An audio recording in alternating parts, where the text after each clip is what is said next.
우리가 오늘 읽은 말씀은 에베소서의 말씀이지요.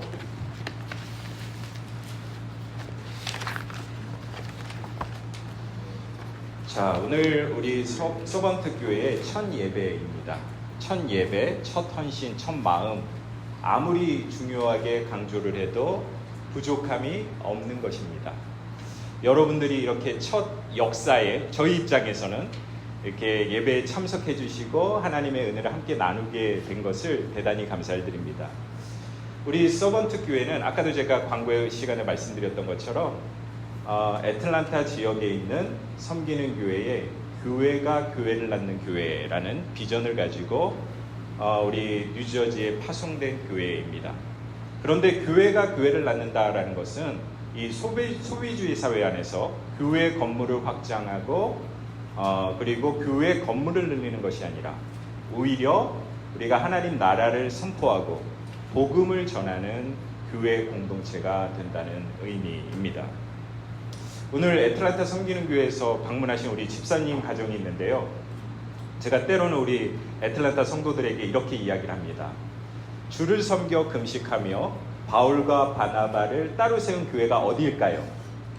그렇죠. 안디옥 교회입니다. 안디옥 교회와 같이 애틀란타 섬기는 교회는 지금까지 선교사를 파송하고 일상의 선교사를 파송한 것처럼 안디옥 교회가 되십시오. 선교적 교회가 되십시오. 이렇게 제가 고백을 하고 저희 교회는 에베소 교회와 같은 교회가 되겠습니다. 이렇게 말씀을 드렸어요. 그래서 오늘 본문 말씀에 나오는 내용이 에베소 교회에 대한 내용입니다. 에베소서 1장 1절 말씀을 보게 되면 하나님의 뜻으로 말미암아 그리스도 예수 사도된 바울은 에베소에 있는 성도들과 그리스도 예수 안에 있는 신실한 신자에게 편지하노니라고 말씀하십니다. 그래서 이 편지, 이 서신이 수신자와 발신자가 분명하죠. 발신자는 누구입니까? 사도 바울이죠. 그리고 이 편지를 받는 사람들은 바로 에베소 교인들이다라는 것을 알 수가 있습니다. 에베소 교회는요, 사도 바울의 아주 뜨거운 사랑을 받았던 교회입니다. 사도 바울이 그곳 가운데 3년을 머무면서 제자 훈련을 하고 성경 말씀에 말씀이 흥왕하였더라 이렇게 표현을 해요. 그리고 사도 바울이 로마행으로 떠나는 때에 눈물로써 성결식을 했던 교인이 누구입니까? 바로 에베소 교인들이었다. 근데 제가요, 때로는 이제 그 사도 바울이 로마를 가는 그 사도행전에 나와 있는 말씀을 천천히 자주 묵상하곤 합니다. 그런데요, 이것을 제가 이제 도시 선교학자, 전도학자로서 이 말씀을 묵상할 때와 최근에 이제 제가 교회를 개척하는 교회 개척자잖아요. 교회 개척자로서 말씀을 묵상하는 마음이 다르게 달라오는 거예요. 참 사람이 그렇더라고요.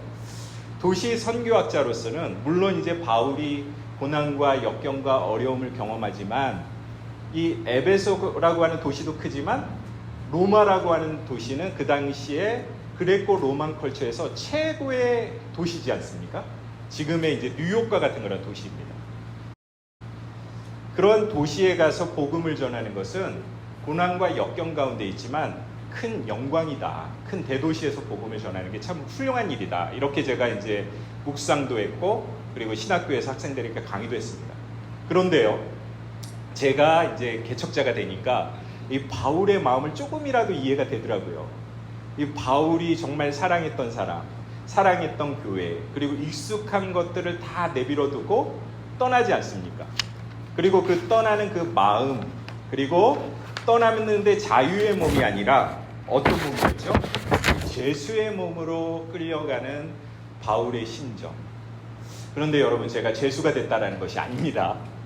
제가 만약에 묶였다면 사도 바울과 같이 복음에 묶인 자가 되기를 원합니다. 그래서 우리가 복음에 묶여서 선교적 사명을 실천하는 교회가 돼야 된다 이겁니다. 오늘 우리가 읽은 에베소서 3장의 말씀을 우리가 천천히 읽어보면 두 부분으로 나눌 수 있어요. 에베소서 3장 1절부터 6절까지는 하나님의 계시를 나타냅니다. 누구의 계시요? 하나님의 계시. 그래서 God's revelation, 하나님의 계시를 나타내고요. 그리고 7절부터 13절까지의 말씀은 하나님의 소명을 다루고 있어요. God's calling을 다루고 있어요. 그런데 여러분, 여기에서 하나님의 소명을 확신하고 확증하는 공동체가 어느 공동체입니까? 그렇습니다. 교회입니다. 하나님의 백성인 교회이죠. 그리고 여러분, 하나님이 태초에 창조하신 공동체는 두 개밖에 안 돼요. 첫 번째는 무엇입니까? 가정입니다. 두 번째는요, 교회입니다. 국가 조직이 아무리 강하고 힘이 있더라도 그것은 하나님이 창조하신 조직이 아니다라는 거예요. 그래서 우리 교회가 이 세상의 소망이 되어야 될 줄 믿습니다. 그리고 그 소망을 가지고 우리가 복음을 전하는 하나님의 공동체가 되어야 합니다.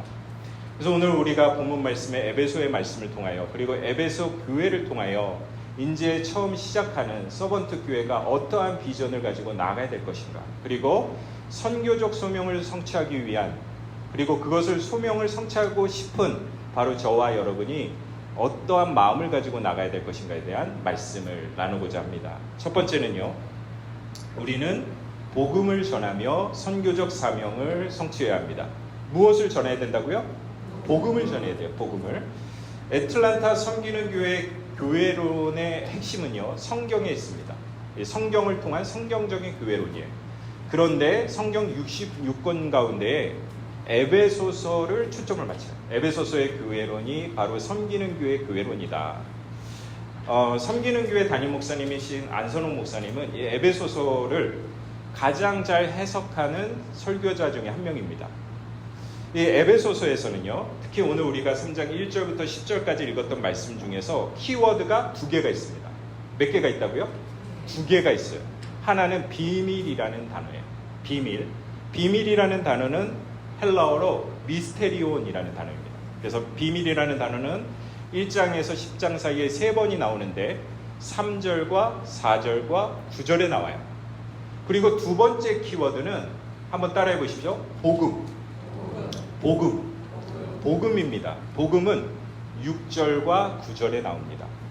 그런데 여기에서 나오는 비밀은 단순히 숨겨져 있는 수수께끼와 같은 비밀을 이야기하는 것이 아닙니다. 그것은 사람의 지식, 사람의 이성으로 이해할 수 없는 하나님만이 드러내시는, 그것은 이제 계시라고 하죠. 하나님만이 드러내시는 감추어진 구원의 계획입니다. 무슨 계획이라고요? 구원의 계획. 그래서 이 바울의 워딩, 바울의 표현은 비밀과 구원이라고 하는 이 두 단어를 비슷한 의미로 사용하는 거예요. 비밀은 구원이고 구원은 비밀입니다. 근데 특히 이 비밀은 무엇을 통하여 알 수 있는가를 이 4절 말씀에 분명히 말씀하고 있는데요. 제가 한번 읽겠습니다. 그것을 읽으면 내 그리스도의 비밀을 깨닫는 것은 너희가 알 수 있으리라. 그것을 읽으면. 그리고 3절 말씀에 바울은 그것을 기록했다. 이것은 하나님의 말씀이에요. 하나님의 말씀을 통하여 그 비밀을 알 수 있는 것입니다. 믿으십니까? 그래서 우리가 그 말씀을 통하여 알 수 있다라고 하는 것은 우리가 어떠한 지식과 지혜와 능력을 통하여 그것을 깨닫는 것이 아니라, 여기에서 알 수 있다라고 하는 것은 수동령이죠. 하나님께서 말씀을 통하여 우리를 알게 하신다. 그리고 우리가 그 말씀에 따라서 삶을 살면 자동적으로 성숙한 신앙으로 나아간다라고 말씀하고 있어요. 에베소서 4장 13절 말씀해 보시면 우리가 다 하나님의 아들을 믿는 것과 아는 일에 하나가 되어 온전한 사람을 이루어 그리스도의 장성한 분량이 충만한 데까지 이르니라고 말씀하십니다. 그래서 우리는 때로는 아는 것과 믿는 것, 믿는 것과 아는 것을 분리시킬 때가 많아요. 그런데 성경, 특별히 에베소서에 나오는 이 아는 것은 믿는 것과 긴밀한 연관이 있습니다. 이 아는 것은요, 일반적인 지식이 아닙니다. 그것은 깊고 온전하며 체험적인 지식을 이야기하는 것이에요. 그래서 여러분들이 하나님을 안다라고 하는 것은 그냥 하나님을 지식적으로, 조직신학적으로 아는 것이 아니에요. 하나님을 깊이 있게 체험하고 그 체험적인 신앙을 통하여 그분을 아는 것, 그것이 아는 것과 믿는 것이 연결이 분명히 되는 것이죠.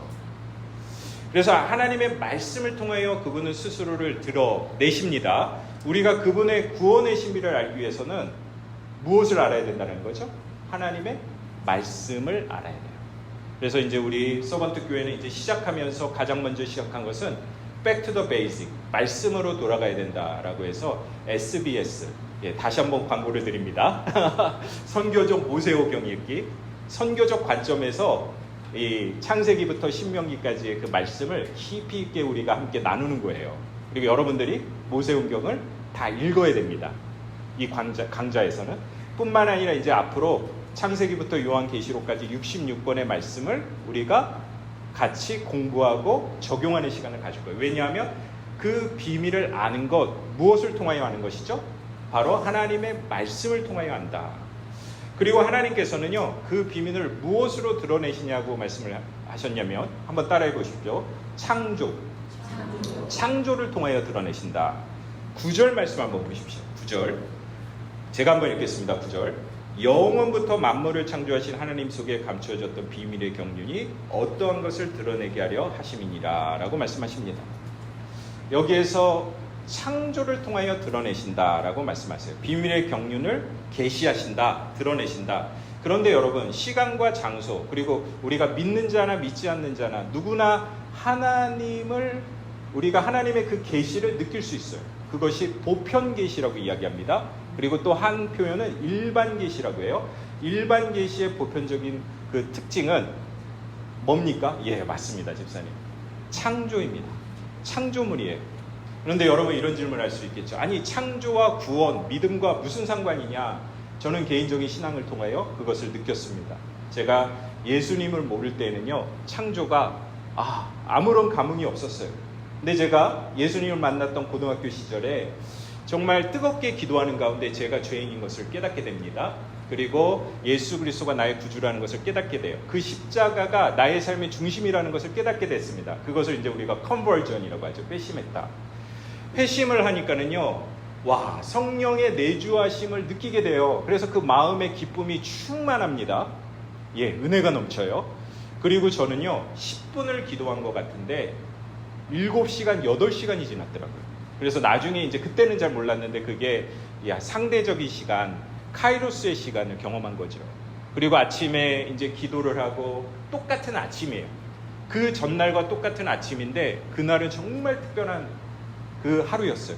제가 아침에 일어나서 저기 나무가 보이네요. 나무를 보는데 이야, 하나님이 저 나무를 창조하셨지.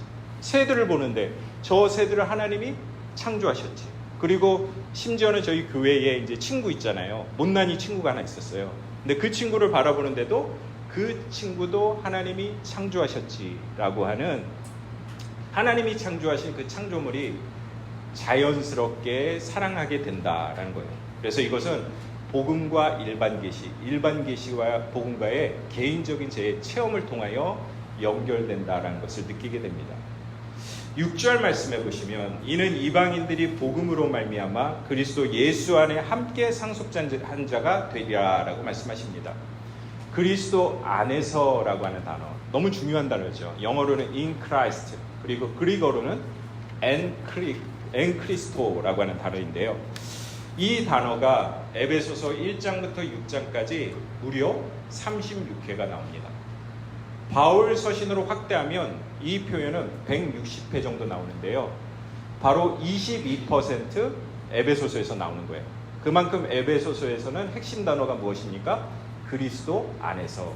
그런데 이 그리스도 안에서라고 하는 단어는요, 바울의 영성을 정확하게 알 수 있는 핵심 단어입니다. 한번 따라해 보십시오. 바울의 영성은 그리스도를 닮아가. 그리스도를 닮아가. 그렇습니다. 그리스도 안에서라고 하는 단어는 유기적인 연합을 이야기하는 거예요. 우리가 그리스도와 유기적인 연합을 통하여 함께한다라는 것입니다. 그래서 바울의 영성, 그리고 크리스찬들의 영성은 우리가 제자도의 삶을 살아가면서 매일매일의 삶 가운데에 그리스도를 닮아가는 삶을 살아가는 거예요. 그게 바로 그리스도 안에서 살아간다라고 하는 말씀입니다. 저는 그것을요, 복음의 확산체다 이렇게 표현해요. 복음의 확산체다.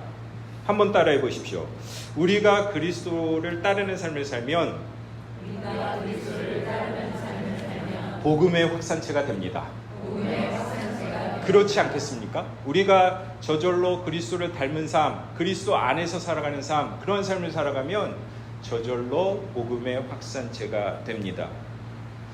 7절 말씀에 바울이 자신을 하나님의 일꾼이다 이렇게 이야기를 하고요. 그리고 복음이라고 하는 것을 누구에게 복음을 전해야 된다고 말합니까? 이방인들에게 복음을 전해야 된다라고 말씀하십니다. 그런데 이방인을 표현할 때 그 6절 말씀에 보면 함께 약속에 참여하는 자 이렇게 표현해요. 함께 약속을 참여하는 자. 그런데요, 여러분들에게 질문을 하겠습니다. 복음이 먼저입니까? 함께 약속을 참여하는 것이 먼저입니까? 복음이 먼저입니까? 일꾼이 되는 것이 먼저입니까? 당연한 질문이죠. 예, 바로 복음이 먼저라는 것입니다. 그런데 우리가 그리스도를 닮는 삶을 살아가면 복음이 우리 가운데 역사하십니다. 두 번째, 우리가 선교적 소명을 성취하기 위해서는 작은 자의 영성을 통하여 복음을 전하는 사람이 되어야 합니다. 어떤 영성을 가지시라고요? 작은 자의 영성. 그래서 오늘 8절 말씀을 다 같이 한번 같이 읽겠습니다. 준비되셨죠? 시작. 모든 성도 중에 지극히 작은 자보다 더 작은 나에게 이 은혜를 주신 것은 측량할 수 없는 그리스도의 풍성함을 이방인에게 전하게 하시고. 이 사도 바울은 참 이상한 사람입니다. 그 당시에 로마 시민권을 가지고 있었고, 그리고 최고의 학문이었던 가말레아 문화의 문화생이었습니다. 그리고 히브리인 중에 히브리인이었고 바리새인 중에 바리새인이었다라고 이야기합니다. 그리고 그가 3번을 통하여 지중해를 통하여 이렇게 교회를 개척하죠. 예, 제가 지금 이제 서번트 교회를 처음 개척하는데 바울은 여러 교회를 개척을 했어요. 그래서 얼마나 존경스러운지 모르겠습니다. 한 번을 개척하는데도 이렇게 어려운데 여러 번 개척했으니 얼마나 대단한 겁니까? 그런데 그 개척한 교회가 그 초대교회의 문명을 이끌었던 그러한 교회였습니다. 그러면 본인을 소개할 때 조금 교만할 수도 있었는데 바울은 본인을 소개할 때 어떻게 소개합니까? 모든 성도 중에 지극히 작은 자보다 더 작은 나 이렇게 소개를 해요. 이것을 우리 헬라어 원문으로 읽어보면 더 마음에 와닿습니다. 여기에서 모든 성도 중에서 가장 작은 자라고 하는 단어는요, 엘라키스토스라고 하는 단어예요. 좀 어려운 단어입니다. 그런데 이 단어는요, 최상급과 비교급이 함께 있는 단어예요. 그 단어는 문법적으로 잘못된 단어입니다. 그런데 여러분 한번 생각해 보십시오. 바울이 왜 문법적으로 잘못됐고 새로운 단어를 사용했을까요? 이것을 겸손의 척도 혹은 너무 가장된 수사학으로만 이해하기에는 부족하다는 거예요. 우리가 이 표현을 통하여, 이 잘못된 문법을 통하여 알 수 있는 것은 바울의 영성을 알 수 있다. 무엇을 알 수 있다고요? 바울의 영성을 알 수 있다. 그래서 지극히 작은 자라고 하는 것은 바울의 영성을 분명히 알 수 있다라는 거예요. 바울의 작은 자의 의식, 그것은 작은 자의 영성입니다. 바울이라는 이름은요, 파울로스, 라틴어로 파울로스입니다. 그 뜻 자체가 작은 자, 그리고 미약한 자 이런 뜻이에요. 에베소서 3장 8절 말씀에는 작은 자가 아니라 작은 자 중에 보다 더 작은 자, 예, 얼마나 본인을 작게 생각했으면 작은 자 중에 더 작은 자라고 표현을 했겠습니까? 그런데요, 이러한 바울의 표현은 바울의 이름과 같이 그의 정체성과 영성을 나타내는 것입니다. 그런데요, 은혜를 많이 받은 자는요, 우리 스스로가 작은 자가 되는 거예요. 여러분 한번 경험해 보셨습니까? 바닷가를 이렇게 가면은요, 광대한 바다를 볼 때에 우리는 너무나 우리 스스로가 작게 느껴집니다. 그리고 하나님의 은혜를 경험하는 자는요, 작은 자라는 자신의 고백이 정확하게 나오게 되어 있습니다. 그래서 나에게 주어진 은혜가 이토록 크다라고 하는 역설적인 표현이 작은 자라는 표현 안에서 연결이 되는 것이죠. 우리가 본문 말씀에 보면은 지극히 작은 자보다 더 작은 나, 그 다음에 연결되는 것이 무엇입니까? 은혜를 받았다, 은혜를 주셨다, 이런 표현이에요. 그리고 그 은혜를 통하여 본인이 무엇이 됐다라고 이야기합니까?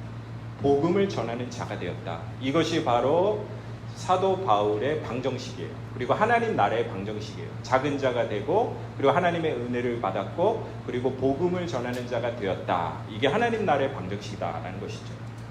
하나님은 왜 작은 자, 작은 교회를 사용하실까요? 그것은 성경에 분명히 말씀하고 있습니다. 고린도전서 1장 27절 이하에 보면은 하나님께서 세상에 미련한 것을 택하사 지혜 있는 자를 부끄럽게 하시고 이렇게 말씀하십니다. 왜 그렇게 하십니까? 왜 하나님은 이렇게 작은 자를 사용하실까요? 이는 아무 육체도 하나님 앞에서 자랑하지 못하게 하려 하심이니라 라고 말씀하십니다. 그렇습니다. 복음 전도, 그리고 복음의 확산체가 되는 것, 그리고 선교적 소명을 이루는 것은 우리의 의가 아니라 하나님의 은혜인 것을 믿으시길 바랍니다. 오스 기니스라고 하는 유명한 그 목회자요, 신학자가 있습니다. 그분의 유명한 책, 여기 보시죠. 예, 사진을 보여주셔야 됩니다. 예, 소명이라는 책이 있어요. 저기 한번 보십시오. 저기 그 높은 빌딩이 있죠. 저기가 어딜까요? 예, 엠파이어 스테이트 빌딩. 그래서 오늘 이제 저기 맨하탄에서 오신 분들도 계십니다. 어제 또 53년 만에 닉스가 우승을 해가지고 저기가 난리가 났어요. 근데 엠파이어 스테이트 빌딩을 가보면은요, 그 웅장함이 대단하죠. 그래서 이렇게 앞에서 바로 보면 이 꼭대기가 보이지 않아요. 마치 마천루와 같다 이렇게 표현을 합니다. 그런데 저 마천루를 영어로는 에디피스라고 합니다. 에디피스. 근데 오스 기니스는요, 우리가 하나님의 소명을 이룰 때에 에디피스 컴플렉스를 극복하라 이렇게 이야기해요. 그것은 무슨 이야기입니까?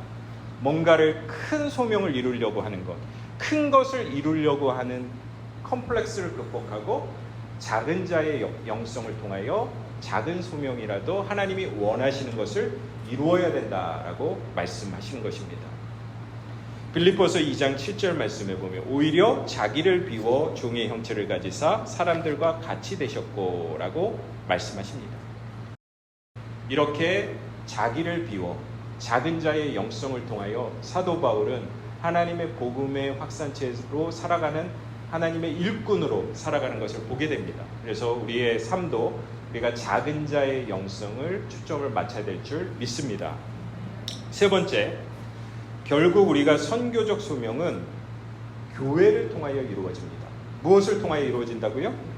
교회를 통하여 이루어진다. 10절 말씀 한번 다 같이 한번 읽겠습니다. 준비되셨습니까? 좀 날씨가 덥죠? 예, 송구스럽습니다. 우리 한번 읽어보겠습니다. 준비되셨죠? 시작! 이는 이제 교회로 말미암아 하늘에 있는 통치자들과 권세자들에게 하나님의 각종 지혜를 알게 하려 하심이니. 우리는 종종 교회를 오해할 때가 있어요. 교회가 건물이다. 예, 교회는 건물이 아닙니다. 하나님의 백성이 모여서 주님의 이름으로 모이는 그 모임, 그게 어셈블리라고도 하고요, 에클레시아라고도 이야기합니다. 그리고 비슷한 관심이 있는 사람, 비슷비슷한 사람들이 모여서 관심사를 논하는 것, 그게 교회가 아니죠. 그거는 동호회라고 이야기합니다. 또는 우리는 참 설교가 듣기 좋네, 좋은 설교를 들으러 교회를 오거나 아니면 자녀의 양육을 위해서 교회가 올 때가 있습니다. 그것도 중요하죠. 그런데 오늘 본문 말씀에 특별히 에베소서 3장 10절의 말씀은 교회에 대한, 교회론에 대한 놀라운 선언을 하고 있습니다. 교회는 하늘에 있는 통치자들과 권세들에게 하나님의 지혜를 알리는 무대이다 이렇게 표현을 하고 있어요. 그래서 교회는 이 세상의 소망이 돼야 됩니다. 믿으십니까? 그리고 교회의 존재 자체는요, 바로 선교예요. 우리가 복음을 전한다라는 것도 되게 중요하지만 우리가 선한 영향력을 미치고 하나님의 은혜 가운데서 말씀대로 살아가면 우리 존재 자체가 뭡니까? 선교라는 거예요. 그리고 모든 선교적 소명은 바로 하나님의 백성인 교회로부터 시작됩니다. 각종 지혜를 알게 하려 하심이라고 이렇게 표현을 해요. 여기서 각종이라는 뜻은 신약 성경 구절에서 이 부분에서 딱 한 번 나오는 단어입니다. 참 어려운 단어인데요. 이 단어의 뜻은 다채로운, 수를 놓은 것처럼 복잡한 이런 뜻이에요. 그런데 그 다채롭고 수를 놓은 것 같이 복잡한 그 지혜를 개인이 이해할 수는 없어요. 왜냐하면 하나님의 지혜를 우리가 어떻게 다 그걸 이해할 수 있겠습니까? 근데 그 지혜를 누가 이해한다는 것입니까? 교회 공동체를 통해서 이해할 수 있다. 그러니까 교회가 놀라운 공동체죠, 여러분. 교회를 통하여 하나님의 역사가 일어나는 것입니다. 그런데 우리가 교회와 선교, 선교와 교회를 오해할 때 두 가지의 오해가 있습니다. 첫 번째는요, 선교를 교회와 분리하는 오류예요. 자, 한번 따라해 보십시오. 우리는 모두 하나님의 백성입니다. 하나님의 백성이에요. 우리는 하나님의 백성의 모임이 교회라고 이야기했습니다. 그런데 어떤 분들은 선교는 목사님이 하시는 거야, 혹은 선교사님이 하시는 거야, 우리는 물질적인 후원만 하면 되지 라고 생각을 하실지 모르겠지만, 하나님의 백성인 우리는 아버지께서 나를 보내신 것 같이 나도 너희를 보내노라 라고 하는 선교적 소명이 우리에게 있다는 것입니다. 그래서 여러분들이 하나님이 여러분을 보내신 가정, 일터, 그리고 공동체 가운데에 보내심의 사명, 선교적 사명, 그것을 제가 일상의 선교사라고 이야기해요. 여러분들 모두가 일상의 선교사이십니다. 둘째는요, 교회를 선교의 수단으로만 이해하는 거예요. 물론 우리 교회가 복음 전도를 하고 땅끝까지 열방을 향하여 나가는 것 너무너무 중요한 사역입니다. 그런데 교회의 존재, 교회의 하나됨의 자체는 아까 제가 말씀드렸던 대로 하나님의 지혜를 이해하게 하신다라는 거예요. 바울은 교회의 선교의 대상을 불신자들에게만 국한하지 않았어요. 물론 불신자들에게 복음을 전해야 되지만, 또한 교회의 존재의 이유는 하늘의 통치자들과 권세들에게 하나님의 지혜를 선포한다, 이런 표현이 있습니다. 그래서 하나님의 새 창조 공동체인 교회는 이 땅에 존재하는 것 자체가 희망이요 소망이 되어야 된다라는 것입니다. 믿으십니까? 그래서 교회가 존재하면은요, 악한 영들이 떠나야 된다는 거예요. 교회가 존재하면은요, 새 소망을 통하여 하나님의 은혜, 하나님의 말씀, 그리고 하나님의 풍성한 지혜가 이 땅 가운데에 흘러가야 된다라는 것입니다. 교회는 분명히 하나님께서 주신 소명이 있습니다. 선교적 소명은요, 독단적인 소명이 아니라 누구에게 주시는 소명입니까? 교회에게 주시는 소명, 공동체에게 주시는 소명이다라는 거예요. 그리고 우리 교회는 세 가지를 초점을 맞출 겁니다. 앞으로 우리 교회뿐만 아니라 선교적 소명을 성취하기 원하시는 분들은 세 가지를 기억하셔야 돼요. 하나님의 백성, 하나님의 교회는요, 하나님의 표징이 돼야 돼요. 어떤 것이 돼야 된다고요? 표징. 표징은 사인입니다. 그래서 우리가 걸어다니는 일상 가운데서 하나님이 드러나야 돼요. 그래서 하나님의 표징이 돼야 됩니다. 두 번째는요, 하나님의 백성이 가는 곳에 하나님의 복음의 도구가 돼야 돼요. 무엇이 돼야 된다는 것입니까? 도구. 영어로는 인스트루먼트죠. 우리가 도구가 돼서 복음을 전하는 일꾼으로서 열방을 향하여 나아가는 그러한 일상의 삶을 살아가야 되죠. 세 번째가 중요합니다. 하나님의 백성, 하나님의 교회는 한번 따라해 보십시오. 하나님을 미리 맛보는 공동체. 하나님 나라를 미리 맛보는 공동체. 우리 공동체는요, 작지만 작은 영성을 통하여 하나님 나라를 미리 맛보는 공동체가 되기를 소망합니다. 그리고 여러분들이 정말 하나님의 백성이라면, 그 백성의 공동체라면 하나님의 나라를 미리 맛보고 그것으로 끝나는 것이 아니라, 제가 아까 말씀드렸던 대로 복음의 확산체의 삶을 사시는 여러분들이 되시기를 소망합니다. 말씀을 맺겠습니다. 에베소서의 말씀은 교회론을 다룬다라고 말씀을 드렸어요. 그런데 성경적 교회론입니다. 우리 특별히 에베소서 3장 말씀에 보면 우리는 복음을 전해야 되는데, 작은 자의 영성을 통하여 하나님이 원하시는 선교적 소명을 성취하는 하나님의 백성이 되어야 될 줄 믿습니다. 그러한 삶을 사시는 저와 여러분이 되시기를 소망합니다. 이 시간에 우리 잠깐 하나님의 말씀을 붙들고 기도하겠습니다. 우리 교회를 위해서 기도해 주시는 것도 좋지만, 오늘 말씀처럼 우리가 말씀을 붙들고 선교적 소명을 살아갈 수 있도록 인도하여 주시옵소서. 아버지 하나님, 우리는 작지만 하나님의 은혜는 큽니다. 그 크신 은혜를 붙들고 하나님, 우리가 세상을 살아가는 동안에 복음의 확산체의 삶을 살아갈 수 있도록 역사하여 주시옵소서.